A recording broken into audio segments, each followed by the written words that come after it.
الحمد لله الذي هدانا لهذا وما كنا لنهتدي لولا أن هدانا الله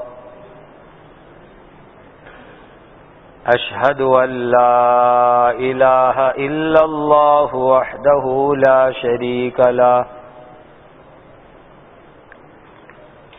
وأشهد أن سيدنا وشفيعنا ومولانا محمدا عبده ورسوله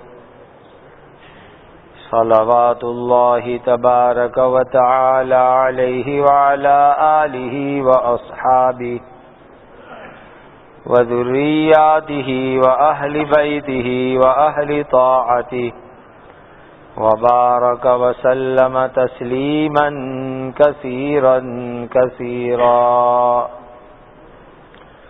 أما بعد فأعوذ بالله من الشيطان الرجيم بسم الله الرحمن الرحيم إن الذين يبايعونك إنما يبايعون الله يد الله فوق أيديهم فمن نكث فإنما ينكث على نفسه ومن أوفى بما عاهد عليه الله فسيؤتيه أجرا عظيما بسم الله الرحمن الرحيم لقد رضي الله عن المؤمنين إذ يبايعونك تحت الشجرة فعلم ما في قلوبهم فأنزل السكينة عليهم وأثابهم فتحا قريبا. حضرت نبی کریم صلی اللہ علیہ وسلم ہجرت کر کے جب مدینہ منورہ تشریف لے گئے تو وطن مکہ آپ کو یاد آ رہا تھا، اور وطن ایسی چیز ہے کہ ہر انسان کو اس کی یاد ستاتی ہے. اس درمیان ایک تو مکہ وطن ہے، پھر مکہ میں حرم ہے، اللہ کا گھر ہے، کعبۃ اللہ ہے، زمزم ہے، مینا عرفہ مزدلفہ ہے، مقام ابراہیم ہے، حجر اسود ہے، صفا مروہ، کتنی ساری یادگار ہے وہاں پر. شعائر اللہ یعنی اللہ کے دین کی بڑی بڑی نشانیاں وہاں پر ہیں. تو نبی کریم صلی اللہ علیہ وسلم کو مکہ یاد آ رہا ہے، وطن یاد آ رہا ہے. اس درمیان حضور نے ایک خواب دیکھا. خواب میں یہ دیکھا کہ میں اور میرے صحابہ ایک جماعت احرام باندھ کر کے مکۃ المکرمہ گئے، عمرہ کیا اور بال صاف کروا کر کے احرام کھولا. یہ خواب دیکھا، اور نبی کا خواب یہ اللہ کی طرف سے ہوتا ہے، اس میں شیطان کی کوئی دخل گیری ہو نہیں سکتی. لیکن یہ خواب کب پورا ہوگا یہ ٹائم اللہ کی طرف سے بتایا نہیں گیا تھا. ادھر صحابہ کرام کو بھی مکہ بہت یاد آ رہا تھا. تو جب نبی کریم صلی اللہ علیہ وسلم نے ان کو خواب سنایا تو سب تیار ہو گئے کہ چلو مکہ جائیں گے، عمرہ کریں گے، اللہ کے گھر کا طواف کریں گے. ایک دم دل میں شوق پیدا ہو گیا. تو 1400 صحابہ 1400 صحابہ تیار ہو گئے عمرے میں آنے کے واسطے. مدینہ سے تیاری کر کے نکلے. ہجرت کا 6واں سال چل رہا تھا. 6 سال ہونے آئے، وطن مکہ نہیں دیکھا. کعبہ کی یاد ستا رہی ہے. مدینہ سے باہر نکل کر ایک جگہ آتی ہے، اس کا نام ہے ذوالحلیفہ. اب تو مدینہ اتنا بڑا ہو گیا کہ ذوالحلیفہ مدینہ کے اندر آ گیا. پہلے یہ مدینہ سے باہر تھا. وہاں احرام باندھنے کی جگہ ہے، اور احرام باندھنے کی بارڈر کو، جگہ کو میقات کہتے ہیں، اور یہ مدینہ والوں کا میقات ہے. وہاں پہنچے، احرام باندھا، لبیک پڑھی، اور 1400 صحابہ کا بڑا عظیم الشان لشکر جماعت لے کر کے مکہ کے لیے روانہ ہو گئے. چلتے چلتے بالکل مکہ کے قریب پہنچ گئے. حدیبیہ ایک جگہ کا نام ہے. مکہ سے مدینہ جانے کا جو پرانا ہائی وے ہے، اب جو سپر ہائی وے نیا بنا ہے، اس کے علاوہ جو پہلے ہائی وے تھا، اب بھی بعض ٹیکسی والے وہاں سے لے جاتے ہیں. تو اس ہائی وے پر جب مکہ سے نکلتے ہیں تو حدیبیہ آتا ہے تھوڑی دیر میں. یہ حدیبیہ ایک بستی ہے، اس کا کچھ حصہ حرم سے لگا ہوا ہے، حرم میں ہے. باقی زیادہ حصہ اس کا حرم کے باہر ہے. وہاں پہنچے اور نبی کریم صلی اللہ علیہ وسلم اور 1400 صحابہ نے قیام کر لیا، رک گئے. رکے اسی لیے کہ مکہ والوں نے کہلوا دیا کہ ہم تم کو عمرے کے لیے آنے نہیں دیں گے، تمہارا ویزا ریجیکٹ ہے، ہم تم کو عمرے کا ویزا نہیں دیتے. اسی لیے کہ اس وقت مکہ میں کافروں کی سرکار چل رہی تھی.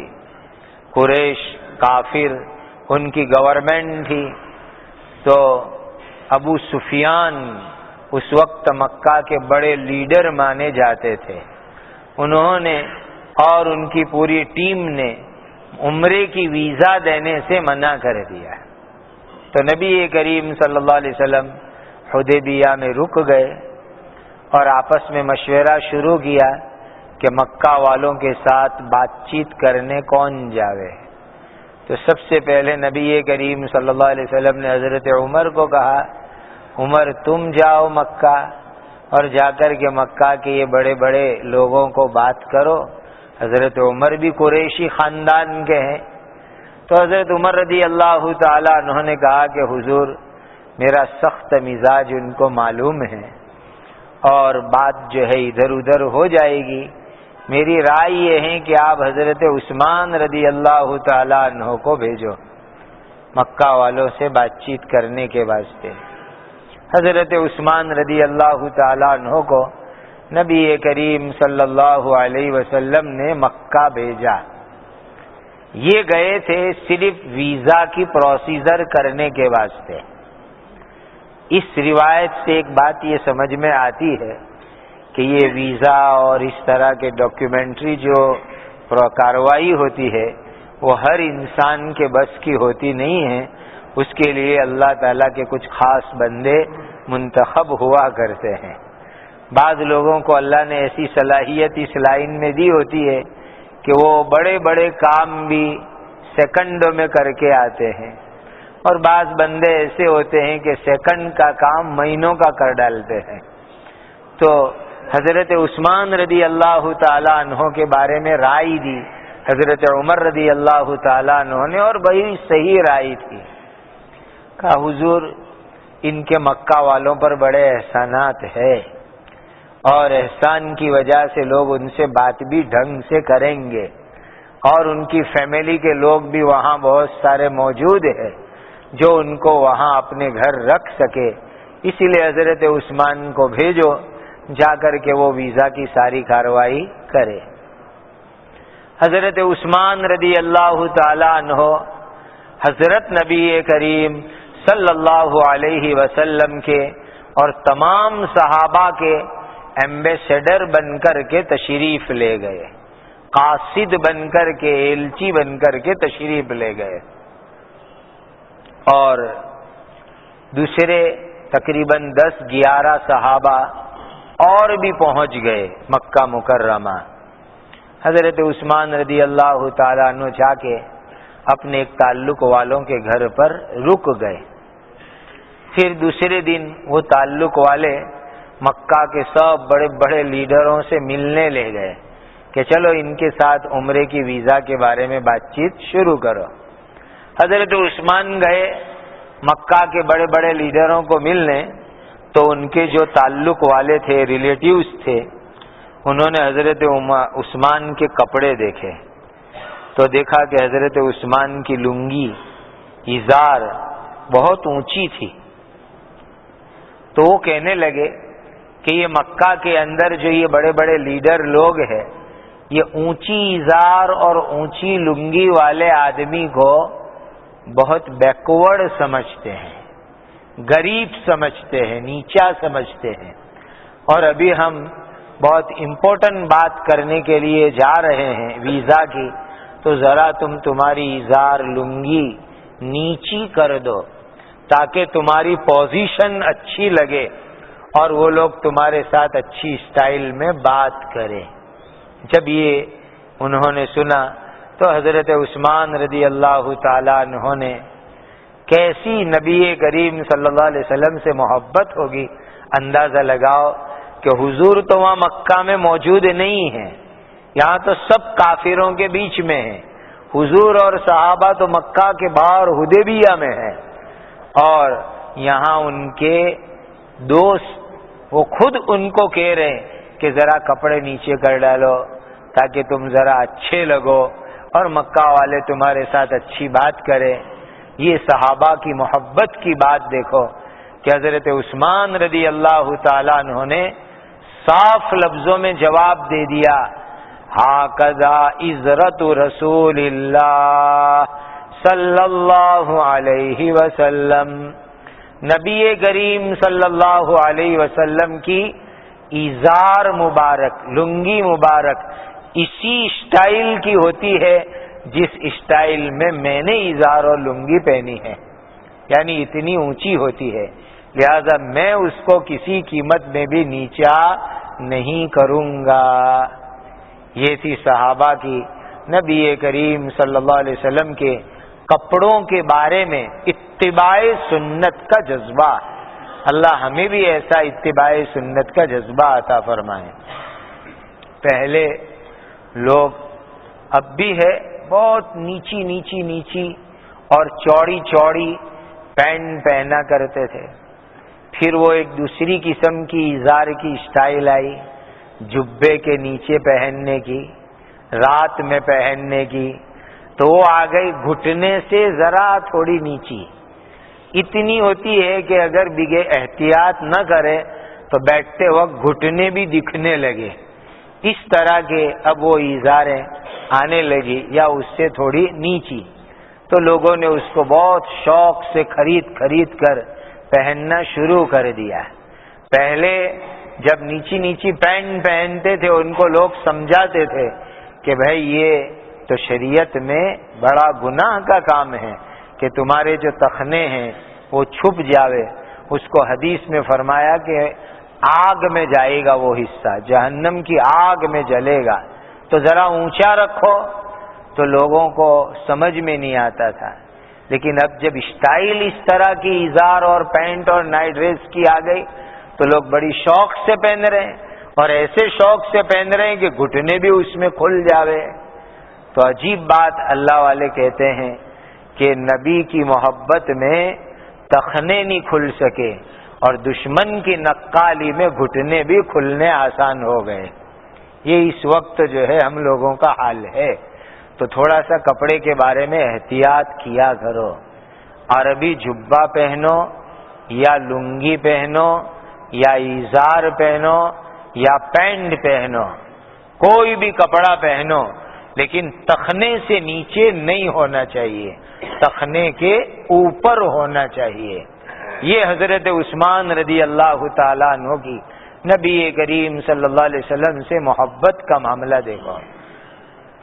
مکہ والے کٹر کافر دشمن ضدی، انہوں نے ویزا دینے سے منع کر دیا۔ وہ یوں کہنے لگے کہ اگر ابھی ہم تم کو عمرے کے لیے آنے دیں گے تو سارے عرب میں ایسی بات چل جائے گی، اوہو وہ لوگ مدینہ سے آ کے مکہ میں داخل ہو گئے تو ہماری ناک کٹ جائے گی، ہماری عزت جائے گی، اسی لیے اس وقت تو ویزا دینے کا کوئی سوال ہی پیدا نہیں ہوتا، تم لوگ سب ریٹرن چلے جاؤ۔ حضرت عثمان 3 دن مکۃ المکرمہ میں رہے، بہت سمجھایا، لیکن وہ مکہ والے ایک کے دو نہیں ہوئے، ماننے تیار نہیں ہوئے۔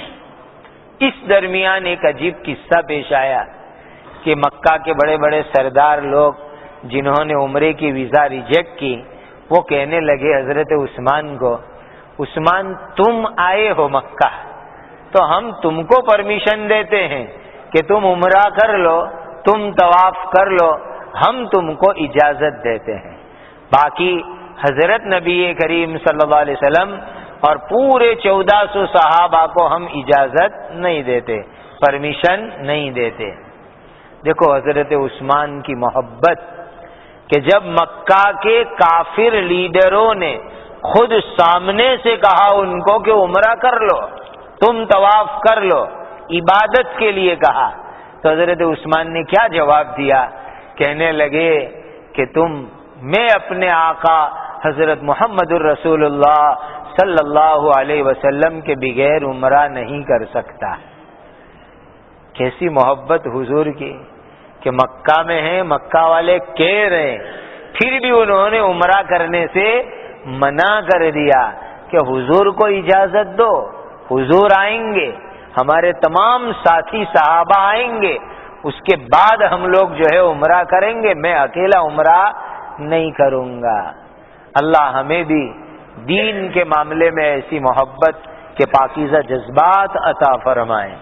آج تو اپنے کو جہاں موقع ملتا ہے خود غرضی کا، اپنے مطلب نکلنے کا، تو ہم چانس چھوڑتے ہی نہیں ہیں، اپنا فائدہ تو اٹھا ہی لیتے ہیں، دوسرے کے لیے آپ کے لیے کوشش چالو ہے، ابھی میرا چانس لگ گیا تو میں کر ڈالوں، اس طریقے کا مزاج لوگوں کا بنا۔ حضرت عثمان کی محبت کا معاملہ دیکھو، ادھر یہ 3 دن یہاں رکے تو وہاں جہاں نبی کریم صلی اللہ علیہ وسلم اور 1400 صحابہ تھے، وہاں کسی نے افواہ پھیلا دی کہ مکہ کے کافروں نے حضرت عثمان رضی اللہ تعالیٰ عنہ کو شہید کر ڈالا، ایسی افواہ پھیلا دی۔ اب حضور پر بھی بہت اثر ہوا کہ میں نے ان کو ویزا کی پروسیجر کرنے کے لیے بھیجا تھا، بات کرنے بھیجا تھا، اور یہ مکہ والے کیسے ظالم لوگ کہ انہوں نے حضرت عثمان کو قتل کر ڈالا۔ تمام صحابہ کو بھی بڑا غصہ آیا، بہت غصے میں، حالانکہ یہ افواہ تھی، حقیقت بات نہیں تھی۔ اس سے معلوم ہوا کہ نبی کے پاس غیب کا پورا علم نہیں ہوا کرتا۔ اگر نبی کریم صلی اللہ علیہ وسلم کے پاس غیب کا پورا علم ہوتا تو حضور پریشان نہ ہوتے، صحابہ پریشان نہ ہوتے، اور بیعت رضوان پیش نہ آتی۔ حضور بہت ٹینشن میں آ گئے کہ میرے عثمان کو قتل کر ڈالا۔ غلط خبر تھی، صرف افواہ کی وجہ سے حضور کو یہ اثر ہوا۔ فوراً نبی کریم صلی اللہ علیہ وسلم نے اعلان کیا، چلو آ جاؤ، سب کے سب آ جاؤ۔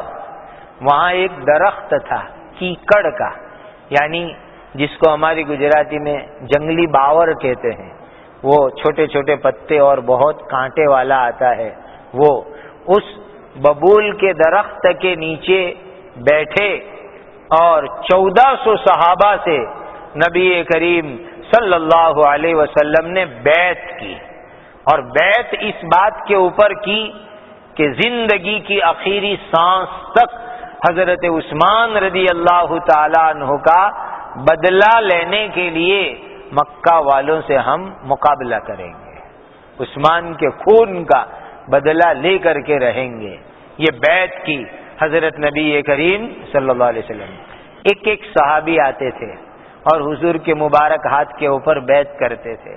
اللہ اکبر، کیسا عجیب موقع تھا کہ صحابی آ کر اپنے دونوں ہاتھ رکھتے، وہیں نبی کریم صلی اللہ علیہ وسلم کے دونوں ہاتھ ہوتے، تو اس کو اللہ تعالیٰ نے یہ فرمایا کہ ید اللہ فوق ایدیہم، یہ ہاتھ جو صحابہ کے ہاتھ کے اوپر نظر آ رہا ہے، یہ حقیقت میں اللہ تعالی کا ہاتھ ہے۔ نظر آ رہا ہے کہ یہ ہاتھ نبی کریم صلی اللہ علیہ وسلم کا ہے، لیکن اللہ فرما رہے ہیں کہ یہ تو اللہ تعالی کا ہاتھ ہے۔ اور دوسرے ہاتھ کے بارے میں خود نبی کریم صلی اللہ علیہ وسلم نے فرمایا کہ یہ عثمان کا ہاتھ ہے۔ کتنی بڑی خوش نصیبی حضرت عثمان رضی اللہ تعالی عنہ کی کہ حضرت نبی کریم صلی اللہ علیہ وسلم اپنے ہاتھ کو حضرت عثمان کا ہاتھ بتلاوے کہ یہ تو میرے عثمان کا ہاتھ ہے، آؤ تم لوگ سب کے سب میرے ہاتھ کے اوپر بیعت کر لو۔ اللہ تعالیٰ اس آیت کے اندر ارشاد فرماتے ہیں کہ ان کے دل کے اندر جو اخلاص تھا، وہ اخلاص اللہ تعالیٰ کو معلوم تھا کہ یہ 1400 صحابہ نے محض اللہ کے خاطر، اللہ کو خوش کرنے کے خاطر انہوں نے بیعت کی، اور جو وعدہ انہوں نے کیا کہ اپنی جان کی قربانی دیں گے، حضرت عثمان کا بدلہ لیں گے، اس وعدے کو پورا کرنے میں بھی یہ بالکل سچے تھے۔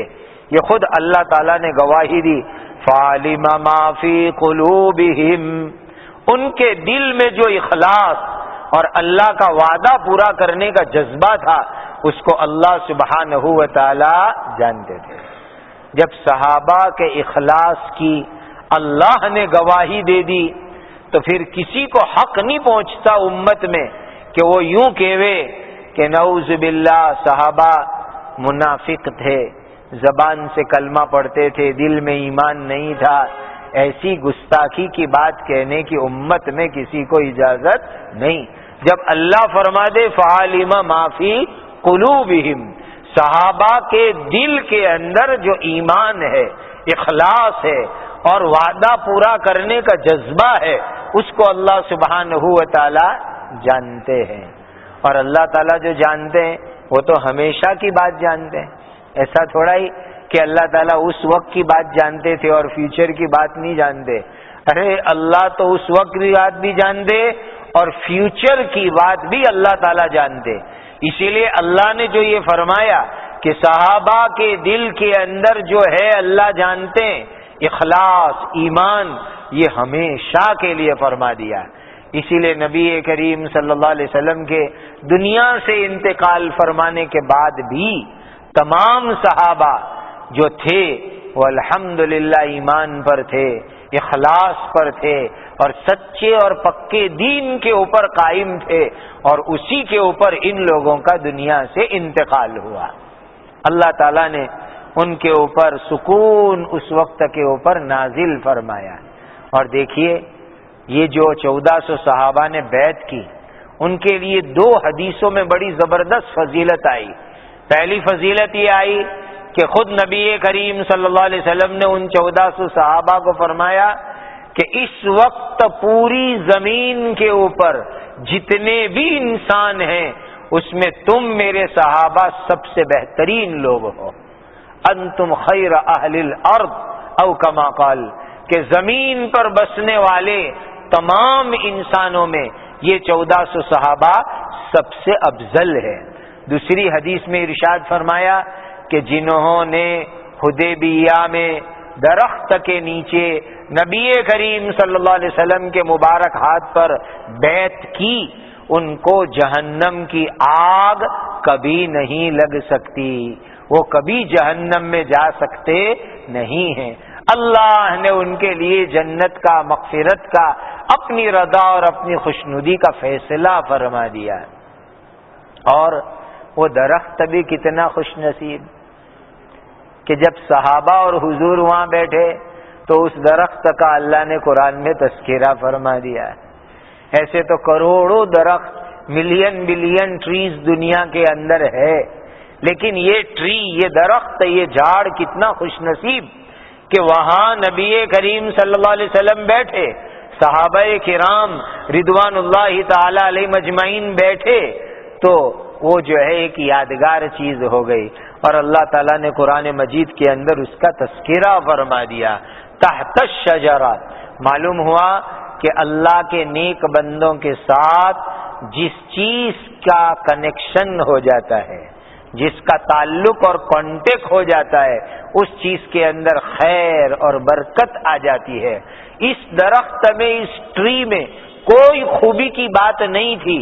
اس کی خوبی اتنی تھی کہ وہاں نبی کریم صلی اللہ علیہ وسلم بیٹھے، صحابہ بیٹھے، اسی لیے اس درخت کے اندر خوبی آ گئی اور اللہ تعالیٰ نے اس کا قرآن مجید کے اندر ذکر فرما دیا.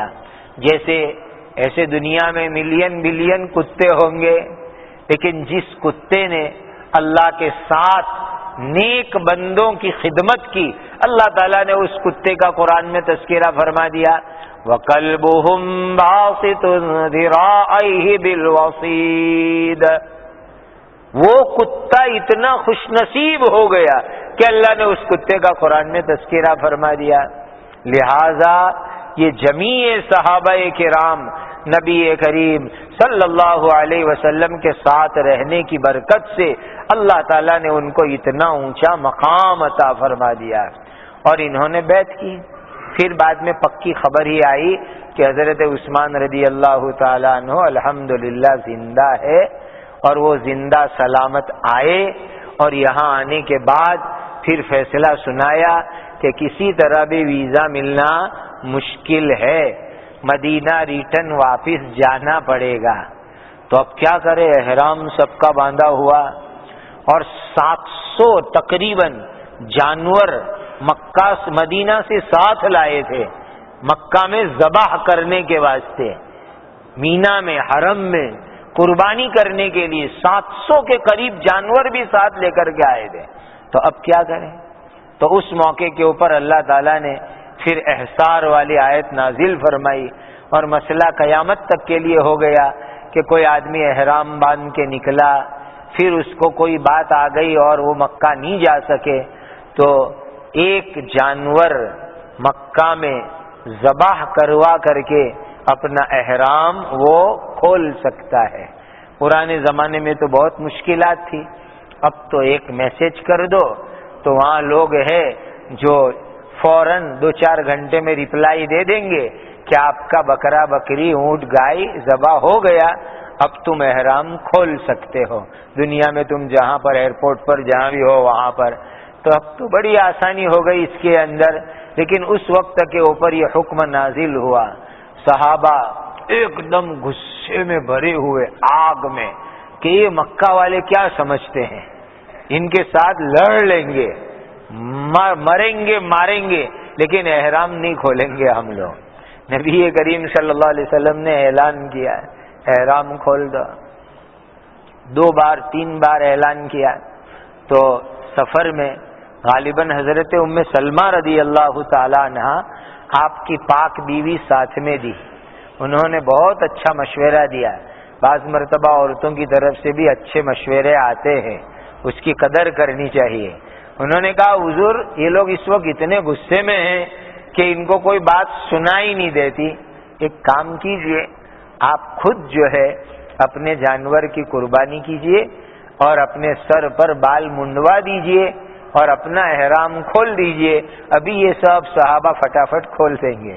تو نبی کریم صلی اللہ علیہ وسلم کو ان کی رائے بہت پسند آئی، اور حضور اپنے ٹینٹ میں سے باہر نکلے اور جو بال مونڈنے والے تھے ان کو بلایا، اور سب مجمع کے سامنے حضور نے اپنے بال منڈوانے شروع کر دیے اور احرام کھول ڈالا. جیسے نبی کریم صلی اللہ علیہ وسلم نے جانور ذبح کیا، بال منڈوائے، احرام کھولا، بس حضور کو دیکھا تو یہ تو سب جو ہے حضور جو کرے وہ کرنے والے تھے. فٹافٹ 1400 صحابہ نے اپنے اپنے اونٹ اور اپنے جانور ذبح کرنے چالو کیے اور سب نے اپنے بال منڈوائے اور منڈوا کر کے سب نے اپنے احرام کھول ڈالے اور واپس مدینہ منورہ جو ہے یہ لوگ ریٹرن ہو گئے. اللہ تعالی ہم سب کو حضرات صحابہ کرام جیسی محبت، عشق، پیار اللہ ہم سب کو نصیب فرمائے.